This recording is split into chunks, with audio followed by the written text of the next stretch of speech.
En fait, les signaux faibles, qu'est-ce que c'est? C'est les informations qui vont annoncer un changement de tendance. En gros, un signal faible, c'est un bout de glace que vous voyez. Vous êtes en bateau, vous voyez un bout de glace à 1 km. En fait, ça vous annonce quelque chose d'assez important. Et un signal faible, généralement, vous allez devoir déclencher un travail d'analyse pour aller plus loin et pour comprendre ce qui va se passer. En fait, un signal faible, c'est entre guillemets un outil d'aide à la décision, donc à l'action. Et c'est une donnée qui a l'air anodine comme ça, mais en réalité qui revêt une importance fondamentale.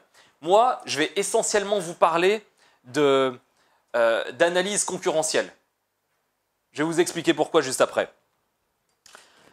En gros, voilà, un signal faible, c'est un bout de glace que vous voyez à 1 km. Un signal pas faible, un signal plutôt fort, c'est quand vous entendez un crack dans la coque de votre bateau. Et là, généralement, c'est déjà trop tard. La première idée clé, c'est que la veille concurrentielle, elle est fondamentale pour gagner la première place. En fait, vous irez sur mon site après, pas de souci. En fait, la veille fondamentale, la veille concurrentielle, elle est fondamentale pour gagner la première place. Parce que quand on est ici et qu'on veut arriver à la place de celui qui est tout en haut, on va devoir prendre en fait ses bonnes pratiques. On va devoir aspirer, vampiriser tout ce qu'il a mis en place pour pouvoir le dépasser et faire mieux que lui. Donc, pour gagner la première place, la veille concurrentielle, c'est fondamental. Pourquoi est-ce que la première place, elle est aussi importante dans le SEO? Parce que on peut dire ce qu'on veut, en attendant, le SEO, c'est généralement un ROI, un retour sur investissement de ouf. C'est très difficile d'arriver à un ROI pareil avec d'autres vecteurs, parce que bon, on est quand même au SEO Camp, donc on ne va pas réexpliquer l'importance du SEO, je pense. Sachant que ce qui est intéressant, c'est que pour gagner la première place, il faut surveiller ce que font à la fois ceux qui sont au même niveau que nous, ceux qui sont devant et le premier. Mais c'est aussi important de surveiller ce qui se passe quand on est le premier. Parce que là, lui, il se marre, il se fout des autres. Mais peut-être que parmi les zombies, là, World War Z, que vous pouvez voir, qui essaient de monter, peut-être que ce mec-là, dans 6 mois, il sera à sa place. Donc, on l'a vu, en fait, sur plein de niches. En quelques mois, voire en quelques semaines, voire au cours d'une mise à jour, les cartes, elles sont redistribuées immédiatement. Donc, vous devez absolument vous intéresser à ce que font les autres. Ça, c'est pour gagner la première place. Mais vous devez aussi surveiller les autres pour la conserver, cette première place. Parce que la première place, c'est le trône de fer. Tout le monde veut y être. Alors, au lieu de mettre le trône de fer, j'aurais aussi pu mettre Nagui. Tout le monde veut prendre sa place, mais ça aurait été moins guerrier. Je trouve que... Voilà. Et bien, je pense qu'il y a plus de SEO qui regardent Game of Thrones que Nagui. Pour citer un philosophe des temps modernes, Tony Montana, il dit, en gros, une fois qu'on a la première place, on a l'argent. Une fois qu'on a l'argent, on a le pouvoir, etc., etc. Je vous laisse compléter. Mais en gros, pour conserver la première place, c'est absolument essentiel de s'intéresser à ce qu'il y a autour, à ce que font les autres. Donc la conclusion de l'idée numéro 1, l'idée clé numéro 1, c'est que ce soit pour monter ou pour rester sur la première place, il faut absolument s'intéresser à ce que font les concurrents. Pourquoi est-ce que je vous dis ça? Parce que l'essentiel, en fait, généralement, malheureusement, de notre profession consiste à se regarder le nombril.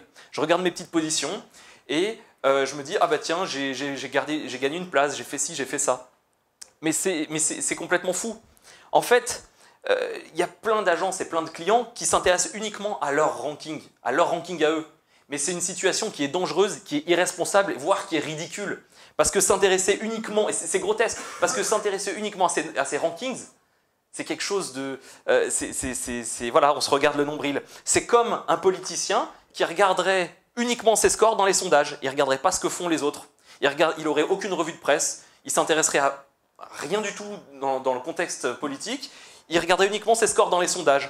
Ou c'est comme si vous dirigiez une armée et que vous aviez un soldat qui part sur un champ de bataille, et vous lui demandez de vous faire un résumé de ce qui s'est passé, il dit « Ah, bah, j'y suis allé, j'ai tiré dans cette direction, puis je suis revenu, et moi, ça va, je vais bien. » Et il ne vous renseigne absolument pas sur ce qui s'est passé, alors que c'est quand même la guerre. Je pense qu'avec toutes les confs qu'on a vues ce matin, on est bien d'accord que sur les SERP, c'est la guerre. Si c'est pas la guerre, vous me dites la niche, hein, je viens. Voilà, c'est ça. Par exemple. Bon, en gros, c'est comme si vous jouiez à une partie d'échecs en vous préoccupant d'un seul pion. Donc vous êtes là, vous vous dites génial, moi je suis ici, j'ai amélioré mes perfs, c'est pas trop mal. Sauf qu'en réalité, ce pion-là, il ne se rend pas compte que le clan du haut, là, ils sont déjà échecs et mat.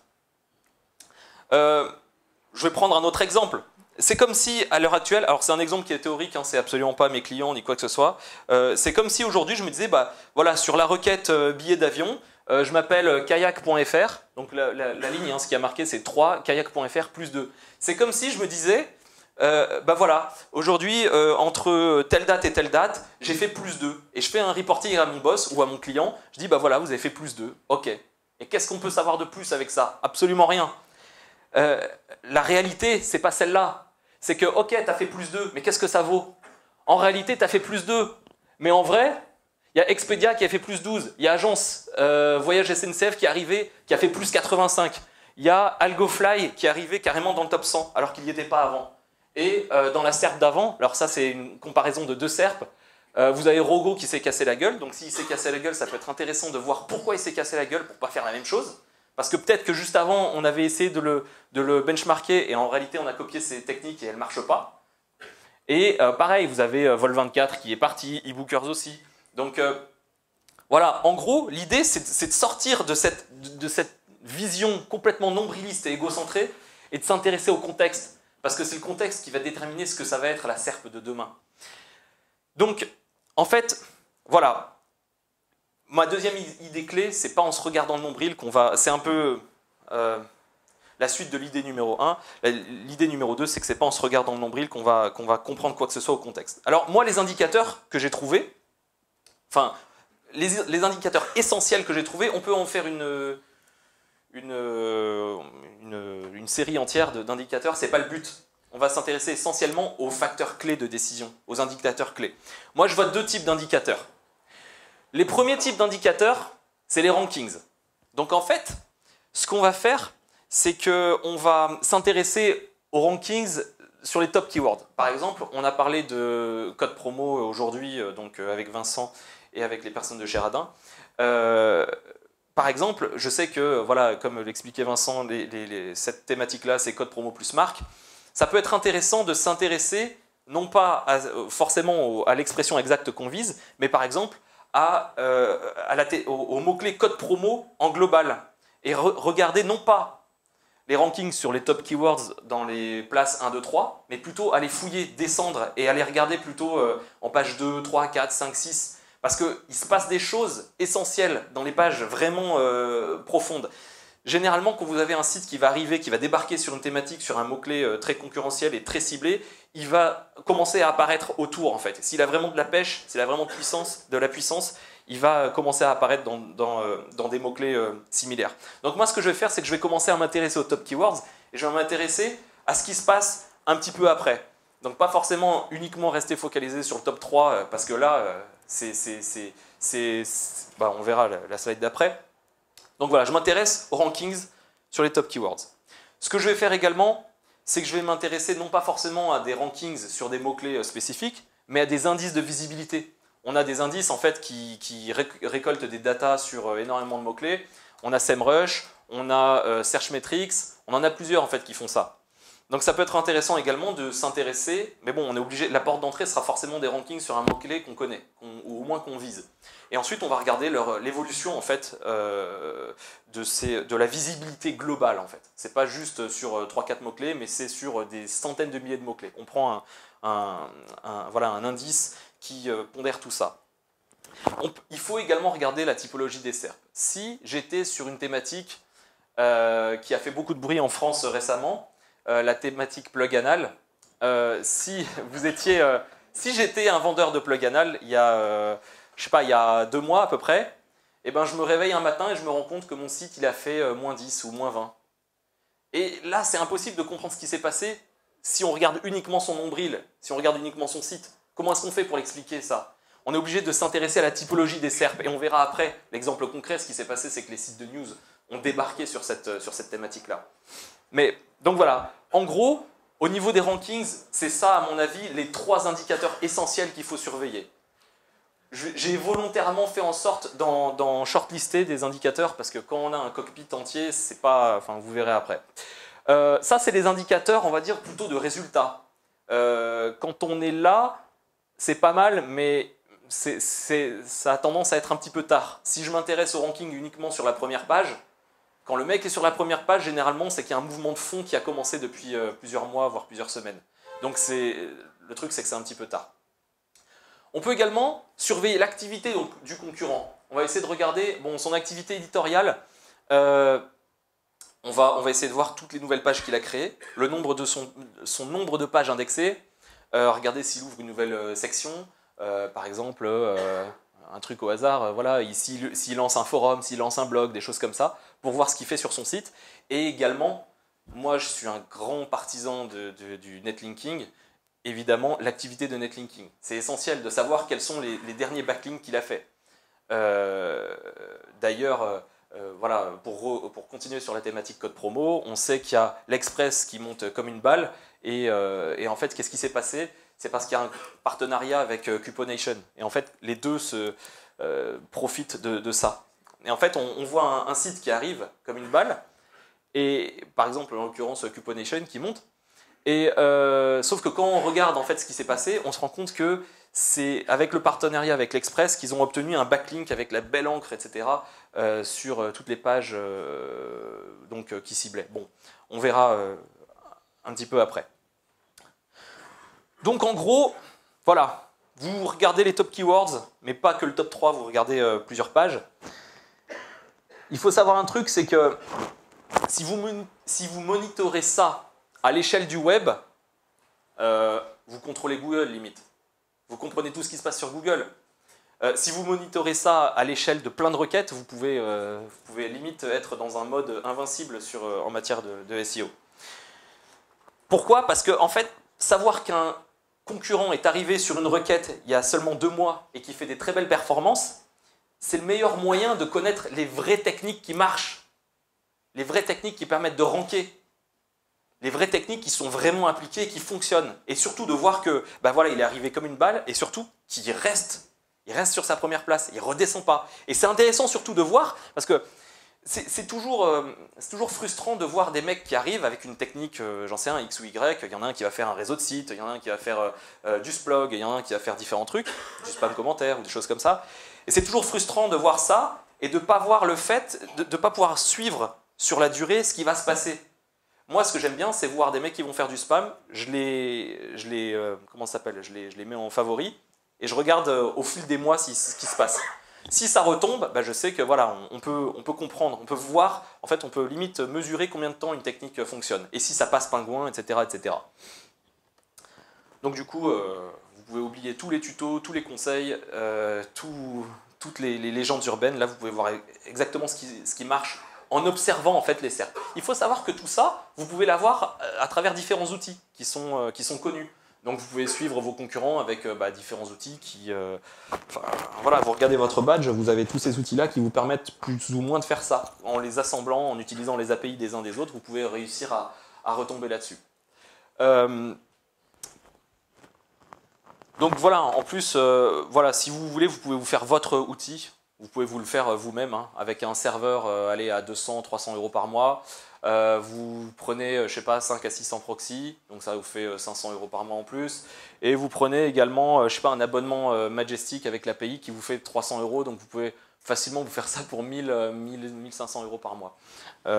Voilà, si vous voulez vraiment étudier les autres. Non, sinon vous pouvez prendre d'autres outils et vous pouvez retomber sur l'info en passant par Excel. L'idée numéro 3, c'est qu'il faut vraiment anticiper suffisamment. C'est ce que je vous disais. Ce que je vous disais, en fait, c'est que ça ne sert à rien de regarder les SERPs uniquement le top. Constater qu'un concurrent nous a dépassé, c'est déjà trop tard. Vous êtes déjà mort. C'est que vous faites de la médecine légale, vous faites du forensic, vous analysez un cadavre, en fait. Ok, vous êtes fait défoncer et attends, purée, il est passé devant nous, qu'est-ce qui s'est passé? Et là, vous avez perdu 2 mois, 3 mois de chiffre d'affaires. Donc, c'est quand même mieux d'analyser quelque chose quand vous pouvez encore réagir. Donc, anticipez. Regardez ce qui se passe dans les pages 3, 4, 5, parce que ça peut faire très très mal, ça peut arriver très rapidement. Donc voilà, si vous analysez uniquement après vous êtes fait éclater, c'est du niveau primate. Vous vous êtes pris un coup de massue, vous tournez, bon, qu'est-ce qui s'est passé? Et là, vous commencez à réfléchir. Vous réagissez à un stimuli. Seulement quand vous êtes directement agressé, vous n'avez aucune anticipation. Donc moi, ce que je dis au contraire, c'est que voilà, faites en sorte de voir l'iceberg longtemps à l'avance. Alors, je vais reprendre, puisque voilà, je voulais faire une conf qui s'articule autour des confs des autres. Par exemple, sur la technique churn and burn, à savoir qu'on traduit en français par site jetable, site fusible. Donc, vous pouvez voir que, par exemple, sur la requête code promo, là vous avez une SERP, et puis, ah ouais, on ne voit pas sur celui-là, mais on voit sur celui-là. En gros, là, il y a marqué position supérieure à plus 20. En fait, ce que j'ai fait, c'est que j'ai regardé sur 6 mois, tous ceux qui sont arrivés et qui se sont pris un boost de au moins 20 places. Et du coup, bah là, on voit donc des sites, certains qui sont sortis de pénalité, certains qui lancent leur propre service, et puis vous allez voir des sites qui commencent à arriver et qui sont un peu bizarres, genre HandyWeb, genre commeonécoute.fr. Vous allez avoir plein de sites comme ça qui vont arriver. Et avec cette méthode d'analyse de ce qui se passe dans les pages, parce que ça c'est en page 3, ça c'est en page 2 et 3.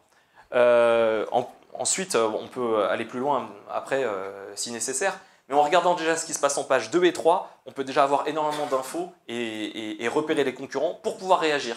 Quand on est un gros site, genre ceux qui sont passés ce matin par exemple, on peut décider de la réaction qu'on va avoir, soit de copier la technique et de faire ça sur des sites différents, soit de contacter la régie, soit bref de faire tout ce qui est possible et imaginable. Je vous ai parlé juste avant donc, de la thématique qui avait beaucoup bougé au niveau de la typologie de la SERP. Vous voyez, ça c'est donc pluganal entre le 16 octobre et le 25 octobre, un truc comme ça, j'avais pris des trucs suffisamment larges. Vous pouvez voir la couleur à côté, ça c'est le le topical trust flow de Majestic SEO. En fait, quand vous voyez que c'est rouge, c'est plutôt orienté ordinateur.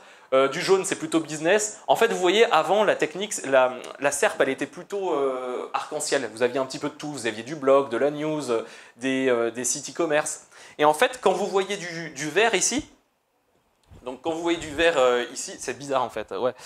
Quand vous voyez du vert dans la colonne de droite, tout ça, c'est des sites de news.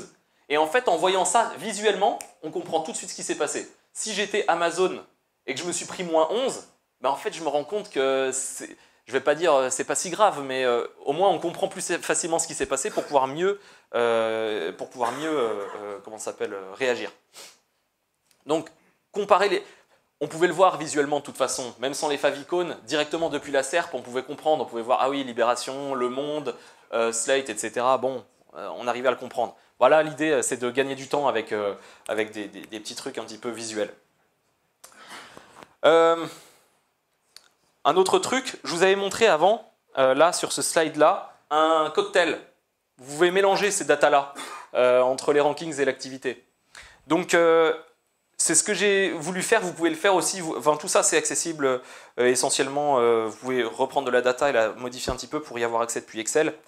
Vous pouvez, par exemple, étudier les backlinks versus les positions. Donc là, c'est sur une thématique que je n'ai pas trop envie de citer avec un site que j'ai pas voulu trop exposer non plus parce que sinon ça aurait fait un petit peu scandale peut-être pour la personne.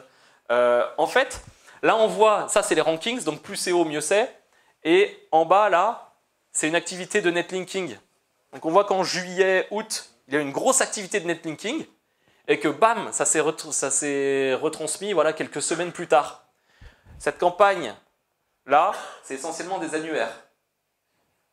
Bullshit breaker. Voilà. Les annuaires ne marchent plus. Ok, merci. Donc oui, les annuaires, ça marche. Ça dépend comment. Ça dépend l'encre. Ça dépend tout ce que vous voulez. Enfin, pas tout ce que vous voulez, mais ça dépend de plein d'éléments. Mais aussi, si les annuaires, ça marche. Vous pouvez voir n'importe quelle thématique un petit peu concurrentielle où vous n'avez pas forcément du gros black hat ou du hacking ou des choses comme ça. des gens simplement qui travaillent un petit peu leur ref, vous allez tomber sur 10 à 30% d'annuaires parfois. Des bons annuaires de qualité, des descriptions uniques, pas d'encre optimisée, etc., avec en plus des liens qui sont beaux, qui sont propres, etc. Ensuite, je suis pas, je le redis, je l'ai déjà dit avant et je le redis, je suis pas, moi ma super technique c'est pas d'arriver et de dire aux gens ah faites des annuaires, c'est pas que ça, c'est pas du tout ça même. L'annuaire c'est uniquement la dernière roue du carrosse, c'est quand vous pouvez déjà avoir, enfin bon ça c'est le SEO classique, vous allez contacter vos fournisseurs, vous allez contacter, je sais pas moi, vos partenaires, vous allez acheter du lien, vous allez faire toutes ces choses là et à la fin évidemment vous allez peut-être rajouter un petit truc d'annuaire ou enfin bon. L'idée, c'est vraiment de prendre du recul par rapport aux dates. Parce que si vous regardez uniquement ce qui s'est passé de la veille au lendemain, vous allez juste voir peut-être parfois des +1, +2, etc.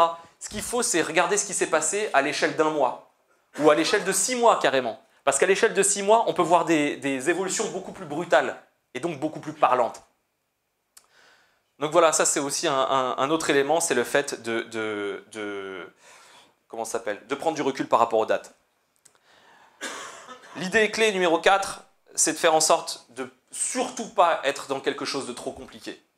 Parce que plus vous avez un cockpit, un truc comme ça, avec plein de boutons sur lesquels il faut appuyer, moins ce sera utile. Vous ne vous en servirez pas. Dans les faits, c'est ça. À chaque fois que moi j'ai essayé un outil ou que je me suis même fait moi-même mon outil et que je mettais 50 options avec 50 trucs différents à côté, je m'en servais plus. Au bout d'une semaine, c'est bon, ça m'avait saoulé parce que c'est pas agréable à utiliser. C'est comme si vous étiez un soldat sur un champ de bataille et que vous aviez un casque intelligent ou un truc comme ça. Ça ne vous servirait absolument à rien de savoir en permanence quelle est la pression atmosphérique, la température, savoir quel jour de la semaine on est, si on est en année bissextile, etc. C'est pas parce que vous pouvez avoir de la data sur tout qu'il faut la prendre. Prenez la data uniquement essentielle. Et moi, la data essentielle, c'est les rankings. C'est les rankings et les trucs de trafic, SEMrush, etc., etc. L'idée, c'est plutôt d'être comme dans Iron Man, avoir un Jarvis qui vient et qui nous donne uniquement la bonne info quand on en a besoin et qui nous donne directement les choses essentielles. Donc moi, j'ai envie de dire déjà, si vous faites un bon suivi des concurrents, si vous suivez les serpentières, ce qui se passe sur les serpes, ça peut déjà bien suffire. Et évidemment, vous couplez ça avec d'autres éléments, c'est pas mal non plus. Bon, l'idée aussi, c'est de surveiller, si possible, au minimum, vos mots-clés. Mais si vous pouvez avoir un système, entre guillemets, de surveillance globale, ça vous donnera une meilleure compréhension. Là, vous avez... c'est possible de fermer la fenêtre ou... S'il vous plaît. Ça casse la tête. Merci. C'est un concert. Ouais, c'était pas celle-là. Bon. Merci. Il est passé, ouais.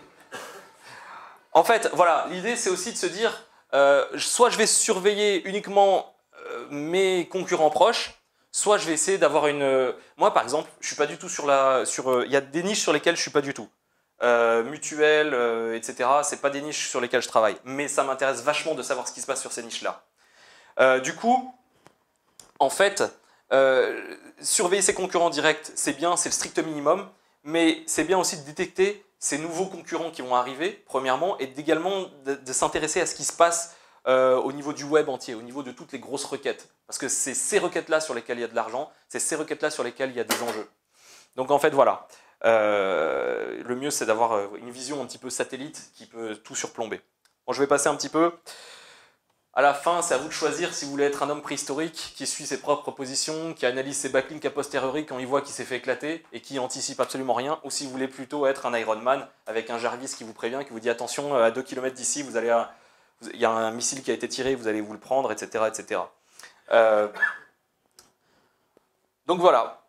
Ça, je ne sais pas pourquoi je voulais le mettre. J'ai pas réussi à mettre quelque chose dessus, c'est juste un inspecteur qui suit les traces, en fait, les backlinks des autres.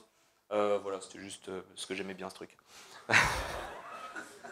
Je sais pas, ouais, je sais pas, ça te parle un petit peu. Bon, déjà, souvent, le pire, c'est qu'il y a des mecs qui vont regarder uniquement leurs propres empreintes, en fait, qui vont regarder leurs propres backlinks, ce qui est bien, mais pas top. En conclusion, analysez le plus de données possible, mais pas n'importe lesquelles. Il faut analyser le nécessaire et suffisant. C'est-à-dire que il faut analyser en fait l'essence des données pour comprendre les variations des concurrents et croiser les données si vous en sentez le courage ou utiliser un outil tout en un. En gros, voilà, moi c'était un petit peu un cri du cœur pour vous dire arrêtez de regarder uniquement vos positions et intéressez-vous à ce qui se passe ailleurs, parce que c'est comme ça que vous progressez, parce que c'est comme ça que vous comprenez ce qui se passe et ce qui fonctionne. Voilà, un mot sur SEO Observer. Donc c'est un outil que j'ai créé récemment. Voilà, je voulais juste faire une slide, un petit peu de promo.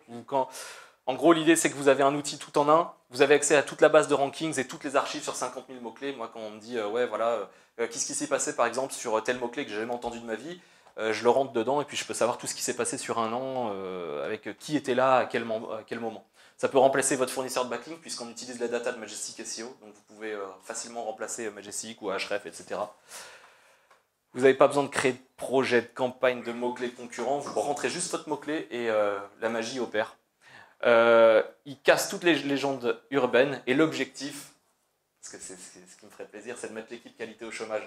Parce qu'en fait l'idée c'est que voilà, des petits conseils qui sont là tout le temps. Enfin, il y a encore récemment, j'ai vu un billet chez Laurent Bourrelli de quelqu'un qui disait ouais, j'ai fait au moins 8 demandes de réexamen et j'ai demandé à l'équipe qualité, ils m'ont donné des conseils et c'était pas adapté, ça marchait pas, etc. Voilà, l'idée c'est d'avoir quelque chose de beaucoup plus puissant et qui permette de se débarrasser d'eux parce que bon, Google ils sont sympas, mais en fait ils luttent quand même contre nous. Donc pourquoi prendre des conseils de la personne qui nous déteste le plus au monde puisqu'on casse leur business AdWords. Voilà, si vous avez besoin d'un code promo pour tester CObserver, vous m'envoyez un mail à support@cobserver.com et vous mettez comme mot de passe cœur d'artichaut à la moutarde à l'ancienne. Voilà. Vous avez des questions ?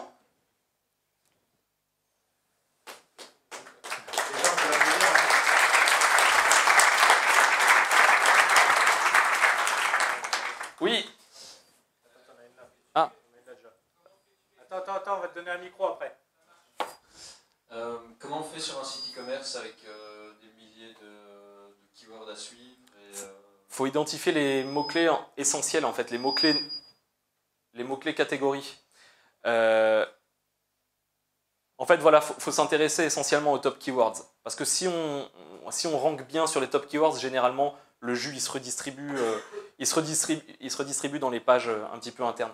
Moi, c'est vrai que j'ai travaillé déjà pour des clients qui me disaient « Ah, mais nous, on veut monitorer, on veut suivre sur notre site internet 12 000 mots-clés. » Ok, mais qu'est-ce que tu fais avec tes 12 000 mots-clés après ? Comment tu fais déjà ? C'est quoi ? C'est un fichier Excel ? Comment est-ce que tu fais pour interpréter et pour sortir de l'info essentielle, que tu peux transformer en action ?